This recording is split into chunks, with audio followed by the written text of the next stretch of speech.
Sejam bem-vindos ao nosso podcast Propostas e Respostas de Deus, e nós estamos no meio da botânica do deserto, e depois de 2 semanas estamos aqui de volta, o que, se falando de plantas, não é muita coisa, né? A planta continua lá.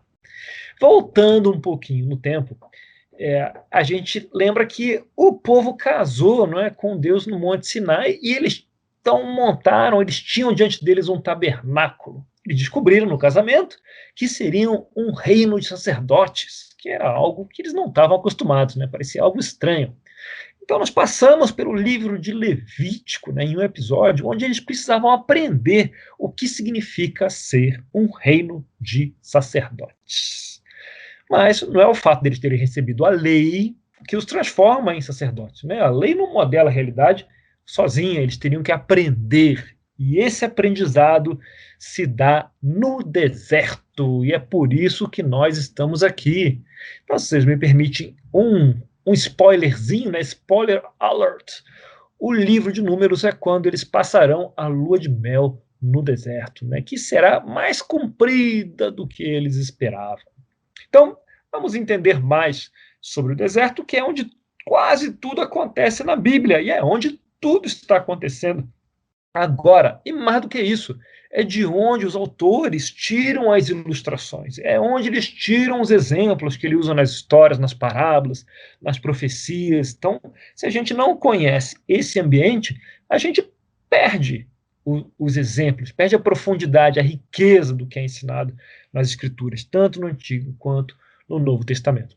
Claro que nos familiarizar com o deserto vivendo no Brasil é um tanto ridículo, mas nós podemos entender um pouco melhor o que se passa, né? Nós já aprendemos, por exemplo, sobre o pastor, que lidera com a voz e não com o cajado. Nós aprendemos o que significa ser um pastor e ser uma ovelha no deserto, que deve ser bem diferente do que ser um pastor ou uma ovelha na Nova Zelândia, né? Que tem muita ovelha. Então, pelo menos para mim, era bem diferente do que eu imaginava. E aprender a guiar com a voz, né? Esse é o contraponto entre a narrativa do império, que guia com o porrete, né? Lembra? Na mão do faraó, aquele cajado. O Shalom é pastoreio pela voz, né? O cuidado com o rebanho, outra narrativa. Então agora nós começamos, né, a falar de botânica, e a gente vai fazer o último episódio agora sobre isso, né? Falamos da sombra, a boa sombra, a proteção que a sombra dá, e vamos começar falando do arar. Arar, que em português tem um outro nome, que é um nome muito complexo, e que o Vinícius pesquisou qual é, porque eu não consigo lembrar esse nome. Vinícius, qual é o nome de arar em português? Vai? Tetraclinis. Você poderia repetir? Tetraclinis. Quer dizer que é tetraclinis, tipo 4 clines, é isso? É, isso aí. Cara, ok. Então, em vez de falar tetraclinis, que quase enrola a minha língua, vamos falar arar, que era o nome que está ali, né, no próprio hebraico ali do Antigo Testamento. Então, é um arbusto que nasce perto do Wadi, né? A gente vai falar disso melhor no próximo papo, que já não é botânica, né? Que é geografia. E nasce perto do Wadi, né? Que é por onde as águas correm quando chove.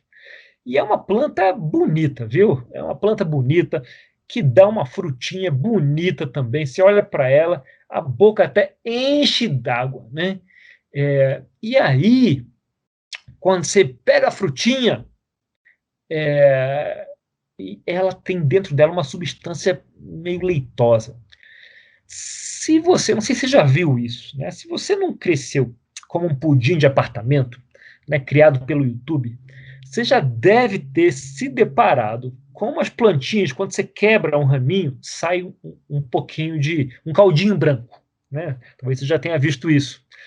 E nosso Rodrigo certamente viu, né? Criado ali no Principado, em Barbacena. E esse caldinho, as pessoas mais velhas falam, não mexe, cuidado com isso, não coloca no olho, não coloca na boca, porque é venenoso. As pessoas falam isso, que esse caldinho é venenoso. Eu nunca usei para cozinhar esse caldinho, nem bebi. Mas eu ficava com medo danado desse caldinho. E, na verdade, ele normalmente é tóxico mesmo, né? Não deve te matar, mas deve ser bastante desconfortável, né? E essa fruta do deserto, ela é assim. Ela parece deliciosa, parece suculenta, mas quando você abre, ela não tem quase nada, ela tem um pouquinho desse caldinho branco, né? E não serve para comer, na verdade. Ela tem o tamanho de uma bolinha de tênis, então você vai lá, chega no arbusto, que é bonitão, né? A frutinha que parece suculenta, e você colhe essa frutinha, porque ela parece bonita, né? Apetitosa. Mas quando você aperta para abrir, ela faz um som assim, quando você abre alguma coisa com ar, sabe? Dentro. Ficou bonito esse som, né? Vou repetir. Muito bom! Esse é o som que faz a frutinha quando abre, que eu não ouvi, mas ouvi falar que faz esse som. Não é? Então, quando você abre, e aí não tem nada, né? Tem essa substância leitosa e tem uns negócios lá dentro que parece teia de aranha. Né? Você fala, pô, eu queria ver uma. É simples. Coloca aí no seu Google Imagens arar, A-R-A-R, né? A-R-A-R, e bush, B-U-S-H. Coloca aí, arar bush.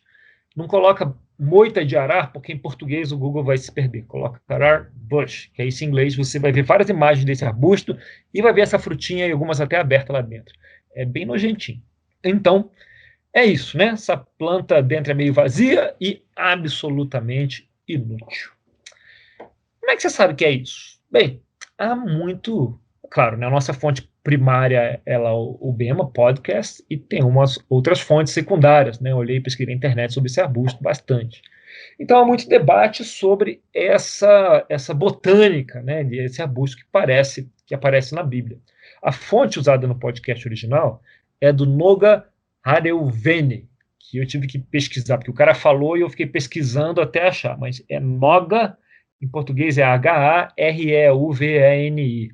Ele foi premiado em 94, né, ganhou um prêmio Israel, que é o principal prêmio lá de contribuidores para a sociedade, né, por montar os jardins com plantas bíblicas. Olha que fofo. Né, considerado o maior expert no assunto da botânica bíblica. E vamos lá ver aonde que aparece na Bíblia. Né? Já que é botânica bíblica, aonde que aparece?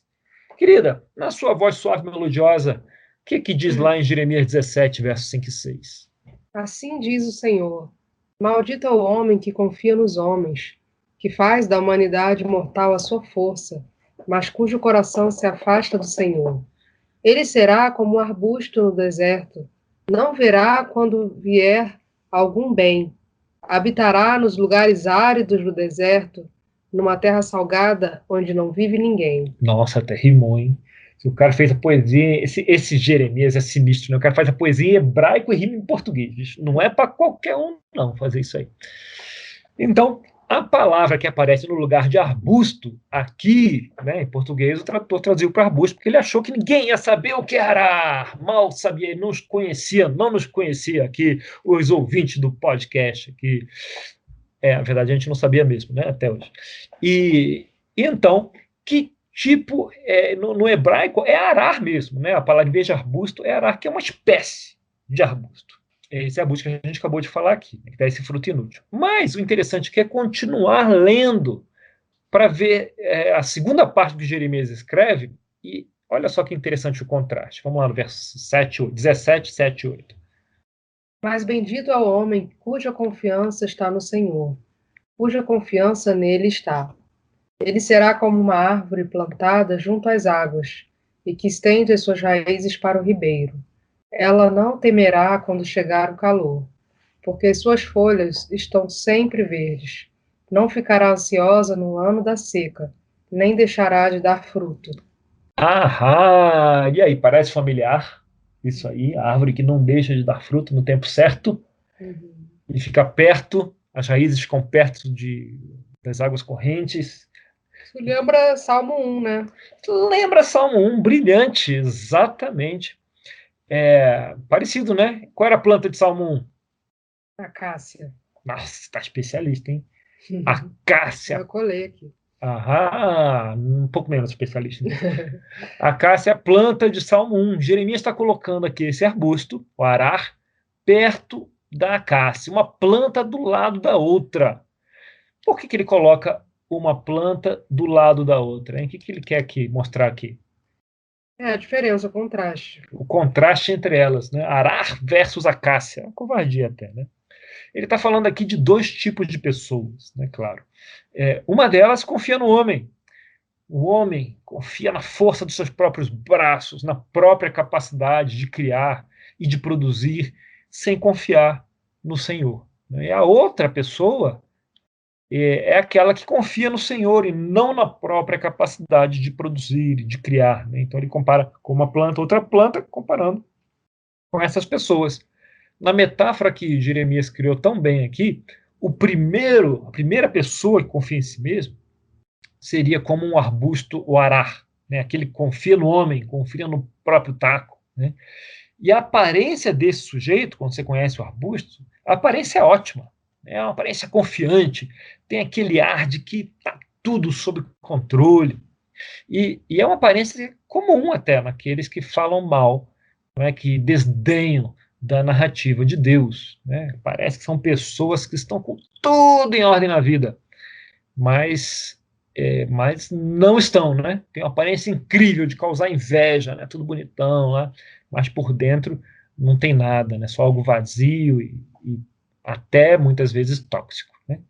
Claro que não é uma regra absoluta, mas é muito comum, né, essa ilustração aqui que Jeremias coloca. E em contraponto, ele traz a acácia, né, que na maior parte do tempo não está exatamente bonitona. Muito pelo contrário, porque quando não chove, que é a maior parte do tempo, naquela região do deserto, porque é um deserto, né? A ideia do deserto é essa, não chove na maior parte do tempo. Chove na menor parte do tempo, né? Ali, quando tudo dá certo, quando chove direito, é 2 meses por ano. E quando tem período de seca, passa anos sem chover, né? E a acácia, então, nesse tempo todo, ela não fica verdona, né? Ela fica seca, né? Os galhos secam, às vezes parece até morta. Mas, quando vem a chuva, pam, pam, pam, ela explode de vida, né? Fica verde rapidamente, dá frutos doces, né? E ela provê uma sombra boa. Então, essa é a acácia. Você tem, então, o arar, que é exuberante, mas não produz nada de útil. E você tem a acácia, que na maior parte do tempo parece morta, mas no fundo tem tudo que ela precisa, né, para que na hora certa, né, ela se tornar o presente do deserto, como a gente viu no nosso último papo, né? Ela dá alimento, tem uma ótima madeira, dá uma sombra boa, né, embora não pareça tão boa à primeira vista. E a gente vê no texto de Jeremias, que ele fala assim, por que suas folhas estão sempre verdes, falando da acácia? A gente fala estranho, mas se for acácia, as folhas não estão sempre verdes. É porque, na verdade, no original, é algo como, não, abre aspas, né? Não falham em ficar verdes. E aí é compatível com a acácia. Né? Ela, não é que ela está sempre verde, mas ela não falha em ficar verde. Né? Ela pode estar morta, ela pode parecer, não tem nada lá. Mas, no momento certo, ela não falha em ficar verde e ela vai dar fruto. Né? Ela não deixará de dar fruto, né? Não ficará ansiosa no ano da seca, porque ela tem tudo que ela precisa para resistir. E ela nem vai deixar de dar fruto quando chegar a água. Né? Então, a acácia tem dentro dela essa mensagem de perseverança na seca, porque vai vir o fruto na hora certa. Então, diferente do arar, né, a pessoa que parece que está vistosa, que tem sempre fruto, mas o fruto não serve para nada. E a acácia não, né, não parece tão vistosa, mas na hora certa ela vai dar o fruto. Né? Que diferença para o fruto de vento do arar? Ahá! Esse é o nosso primeiro exemplo. O nosso segundo exemplo é a tamargueira. Ela pode ter a forma de uma árvore alta e linda, né, como a acácia. Pode ser uma árvore maiorzinha, mas ou pode ser um arbusto, né, dependendo da forma que você tosa. Né? Eu vi um texto falando que é uma árvore linda, aí você vai ver as imagens, tem um monte de arbusto, e também tem árvores. Mas dependendo da forma que ela cresce, ela pode virar uma árvore ou pode permanecer um arbusto. Mas ela fica bonita, né? Fica grande. Só que, diferentemente dos arbustos do deserto, ela precisa de um pouco de atenção. Na verdade, no primeiro ano, ela precisa de água. Você precisa botar água nela para ela superar o primeiro ano. Depois do primeiro ano, você nem precisa mais dar água para ela. Mas se quiser que ela vire uma árvore bonita, vai precisar podar aqui e ali para ela crescer do jeitinho certo, né? Ela é um tipo de árvore que absorve um pouquinho de umidade que tem no deserto, né, naquela área que ela está, e ela libera essa umidade na sombra, né? Diz-se, eu não sei, mas eu já li em 2 lugares diferentes, que a sombra da tamargueira, ela é normalmente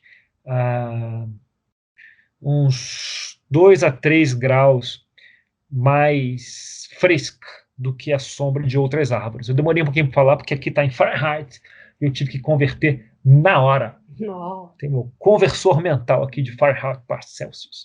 Deixando de tergiversar, mas voltando, a questão é que a tamargueira, ela demora pacas para ficar grande, para chegar no seu tamanho pleno. Diz que demora 3 gerações.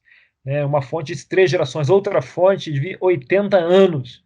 Ela demora para chegar no auge da forma, né? Com os ramos robustos, né? Aquela madeira macia, os frutos adocicados. Né? Então, obviamente, a pessoa não planta uma tamangueira para ele mesmo. Né? Ele não vai comer os melhores frutos da tamargueira. Ele não vai se beneficiar tanto assim da planta. É uma planta bonita até. Ele pode achar bonitinha, uma planta pequena, né? Pode ter uma sombrinha, mas ele não vai se beneficiar plenamente dessa planta. Quem planta uma tamargueira, planta para os seus netos. Seus netos é que vão comer desses frutos, né? Que são deliciosos mesmo. Então, essa árvore ela tem essa pegadinha, né? Você não aproveita ela para você mesmo, mas ela fica para os outros. Sendo justo, né? Tá, você aproveita um pouquinho, vai, porque ela é bonitinha, dá uma sombrinha. Mas quem vai aproveitar mesmo são seus descendentes. Então, por causa disso, existe um ensino rabínico que diz: quantas tamargueiras você plantou hoje? Querida, quantas tamargueiras você plantou hoje? Umas 5. Umas 5. Com base em quê? Muito bem. Quando você plantar uma tamargueira, significa fazer algo do qual você não vai colher os frutos tão cedo. E melhor ainda, você até vai deixar esses frutos para os outros. Não é algo fácil de fazer, né? Trabalhar em algo que você não vai colher o fruto. Acho que eu não plantei nenhuma. Você não plantou nenhuma hoje, né? Eventualmente, gente que... O que poderia ser isso? Uma pesquisa científica? Uma obra de arte? Uma árvore? Não é tão fácil assim, né? Mas algo que nós falamos alguns... Um livro que você escreva. Um livro que você escreva. Vai se perpetuar no tempo. Exato. Dependendo do livro, né, ele pode trazer sombra para muitas pessoas. Sim. Agora, se for um livro que eu escrevi, vai ficar igual uma tamargueira no deserto, né? O cara passar lá no meio e descobrir o livro para poder se beneficiar dele. Ou música, tem música que ultrapassa gerações. Querida, você já tem várias tamargueiras. Então, muito bem. Então, algo que nós falamos é acessível a todos, né? Afinal de contas, nem todo mundo vai escrever um livro ou compor uma música, né? Que vai ficar para o futuro. Mas algo que nós falamos, alguns podcasts atrás, no podcast Criando Espaço, quando você tem a disciplina de meditar, de internalizar na palavra, né? Plantar os princípios das escrituras, cultivar esses princípios, e é algo lento, né? A gente lê alguns desses princípios e depois de pensar muito neles, você internaliza, você entende, aí você vai entendendo a profundidade do princípio, e nem sempre, ou normalmente, você não vê os frutos imediatamente. Você até memoriza eventualmente, mas a riqueza dos princípios das escrituras demora muito tempo para dar fruto. Quer dizer, para dar frutos plenos, né? Como a tamargueira. Até dá frutos. Mas para dar frutos plenos, demora demais. E se a gente internalizar, os nossos filhos e netos vão se beneficiar. Né? Eu vi uma frase recente do Heschel, né, que escreveu o livro do Shabbat. Ele fala que quando ele era jovem, ele admirava as pessoas espertas, né, sagazes, inteligentes. E agora que ele está idoso, ele admira as pessoas gentis. Né, e cultivar a gentileza, vixe, estou tentando até hoje, né, querido? Já me tornei uma pessoa gentil. 80%. 80%. Se eu não me distrair muito, né? Aham. Ô cultivo difícil, né? Mas estamos trabalhando para chegar lá. E aí a gente deixa o impacto, né? Para as gerações seguintes. Vamos continuar trabalhando nisso. Então, esse negócio também de plantar uma tamargueira é complexo, né? Eu já tive filho, já escrevi livro, mas esse negócio de plantar árvore é muito difícil, viu? Acho que as outras coisas são mais fáceis. Muito bem, então essa é a pergunta dos rabis. O que você fez hoje que beneficiará os seus netos? O exemplo bíblico está lá no legado, né, de Hebreus 11, né, que legado dos heróis da fé, que até hoje a gente aprende deles. Isso é o máximo de legado, né? Imagina ser para o hall da fama da fé. Uma escritura que tem a tamargueira está lá em Gênesis 21, 32, 34. Vamos ver como é que a tamargueira aparece. Firmado esse acordo em Berseba, Abimeleque ficou comandante das suas tropas, voltaram para a terra dos filisteus. Abraão, por sua vez, plantou uma tamargueira em Berseba e ali invocou o nome do Senhor, o Deus eterno.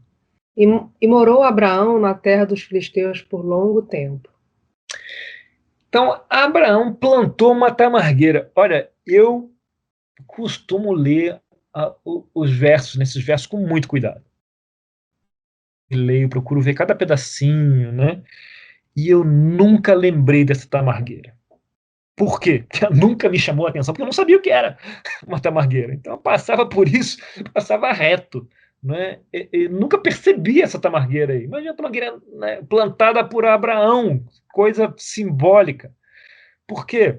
Abraão aqui faz um acordo com Abimeleque, né, e Ficol, e ele planta uma tamargueira ali, e ele já estava velho. Qual a chance de Abraão comer dos frutos dessa tamargueira? A tamargueira ficou para ele, então? Não. Era para quem?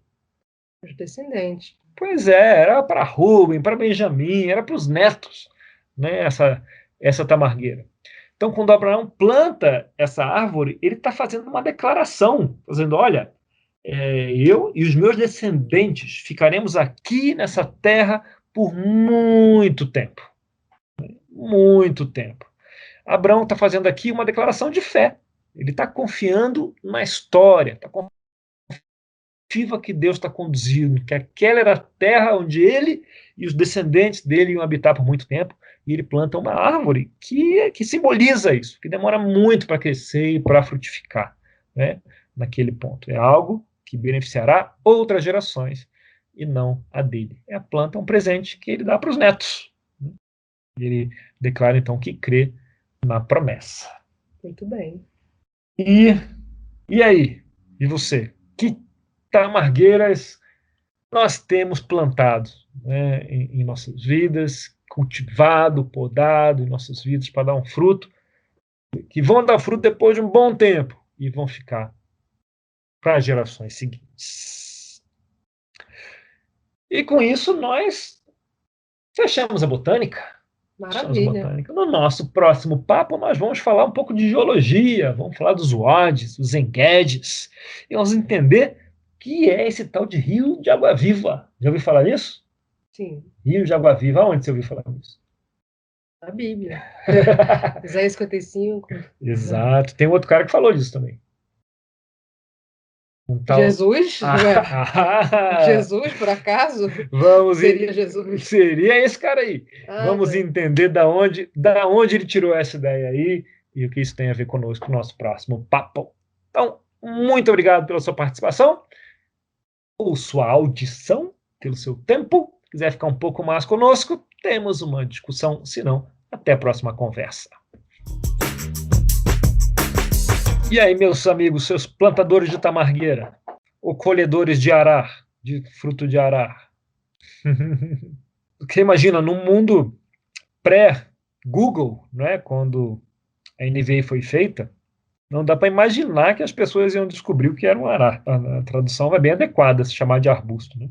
Se você quiser uma outra ilustração, que aparece lá em Gênesis 38, Tamar. Lembra de Tamar? Judá e Tamar? Tamar é um nome de mulheres que costumavam ser derivados de plantas, né? E Tamar vinha dessa palmeira, né? Da tamareira. E que era uma planta reta, né? Firme, justa. Tamar liga com justiça. Não é interessante se imaginar, né? A mãe de Pérez e Zera. Eu quis pensar o negócio, mas assim, de novo no campo muito da simbologia, achei bacana a questão do que você vai levar de legado, isso que eu acho legal. Me fez muito mais refletir do que pensar uma inferência para falar. Então eu vou me recolher a minha insignificância e tentar plantar minha árvore aí. A simbologia do legado. Tem até gente que faz música sobre legado, né? É? Você quer botar sua música? E Nathalie, coloca a música da Paty para terminar aí o. Depois eu mando para ela a música. Manda mesmo. Eu tava vendo a questão de quem foi que herdou a tamargueira de Abrão, né? Se eu não me engano, você foi na terra de Filisteus, então só depois de Davi que eles, se alguém pegou, foi só depois de Davi mesmo. E ela não volta a ser citada, né, nas escrituras, não que eu lembre. Eu quero crer que alguém curtiu essa tamargueira. Não, eu achei interessante as três plantas, né? A associação, né, com confiar no homem, como o arar, né, que tem uma aparência legal, uma aparência bonita, mas por dentro não tem nada. Então é vazio por dentro.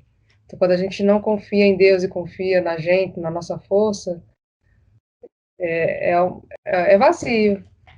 E por outro lado, a acácia, né, aparentemente não significa nem tanta coisa, mas por dentro está cheio de vida. E essa comparação, né, de quando a gente confia em Deus. E eu achei bem interessante, assim, as três árvores que a gente viu aqui. Porque hoje a gente trouxe a Cássia de volta, né? Trouxe a Cássia pro jogo de novo, né? Então, tava perguntando qual era a terceira árvore, mas. A Ará e É a isso. caça que você comparou em Jeremias, e a última, né?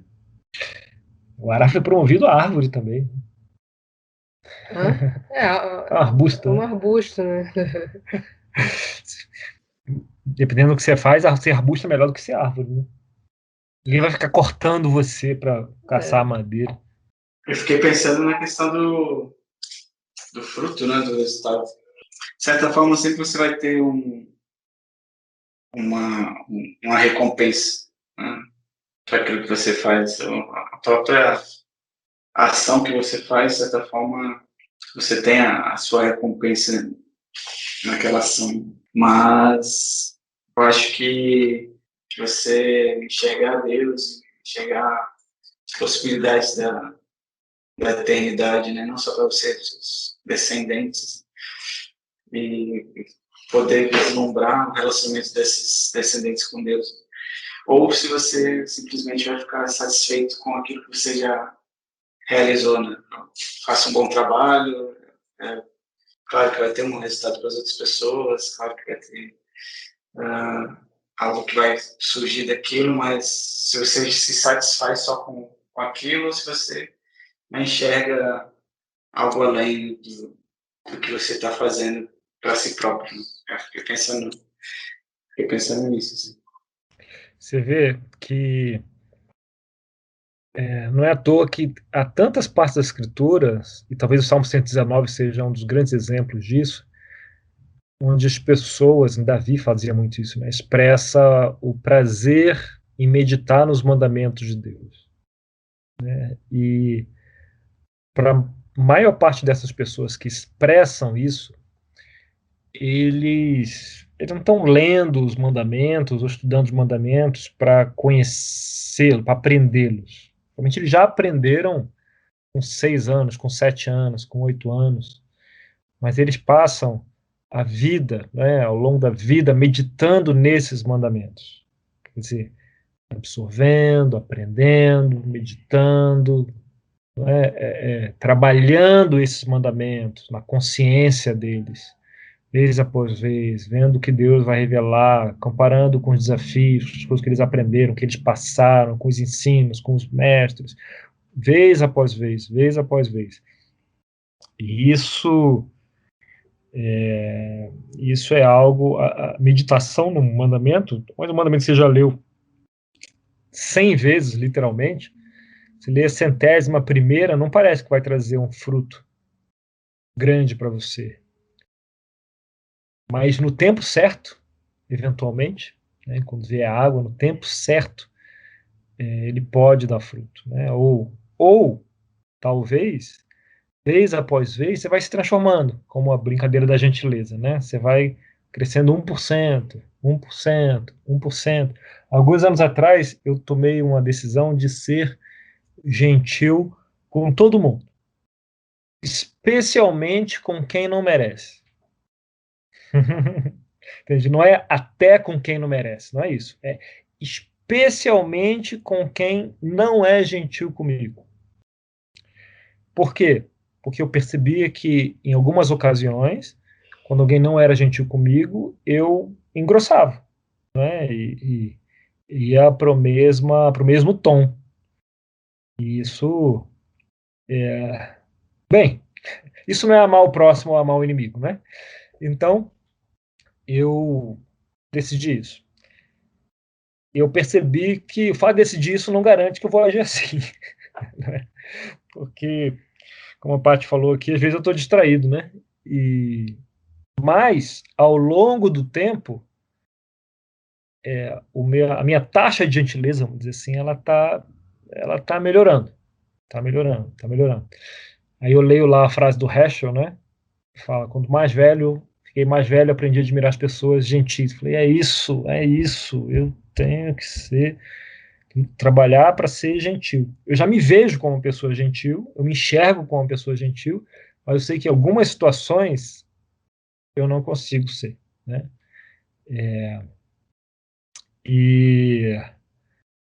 Ou árvore difícil de cultivar. Ela está dando fruto? Tá, já está dando frutos. Já está dando sombra? Já está dando sombra, com certeza. Mas os frutos não estão plenos ainda. Né? Os ramos não estão tão largos quanto eles deveriam estar. Então, com algumas ideias para me ajudar, para nos ajudar, né, a crescer nisso, né, nesse amor, na expressão desse amor ao próximo.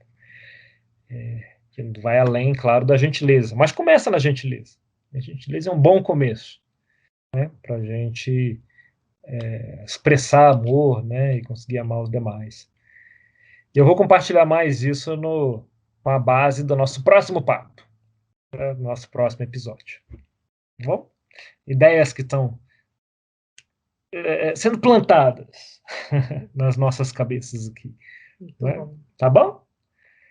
Então, muito obrigado a todos que estiveram conosco aqui na nossa jornada de botânica do deserto. Parece um paradoxo em si, né? Botânica do deserto. Mas foi o que fizemos aqui, né? A jornada pelas plantas do deserto, para que quando a gente leia essas escrituras, não faça como eu, que passei pela tamargueira 60 vezes e nunca reparei que ela estava ali. Agora a gente pode reparar, pode aprender com a tamargueira e descansar na sombra do significado da tamargueira. Muito bem. Ficou bonito isso, né? Lindo. Pessoal, até a próxima, viu? Foi um prazer estar aqui com vocês.